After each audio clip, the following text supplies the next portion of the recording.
Hey all, welcome to my new mini vlog. তো কাল সন্ধেবেলা একটু বেরিয়েছিলাম, তো গিয়েছিলাম ননদের বাড়ি।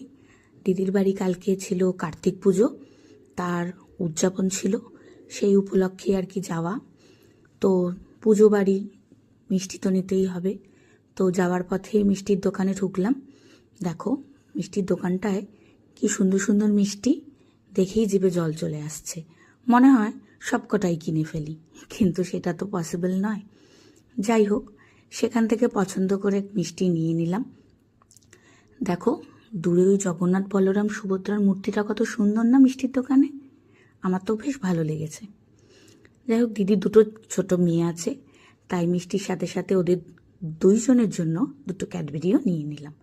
ফাইনালি দিদির বাড়ি এসে পৌঁছালাম, কিন্তু দিদির বাড়ি তো 4 তলায়, লিফট নেই।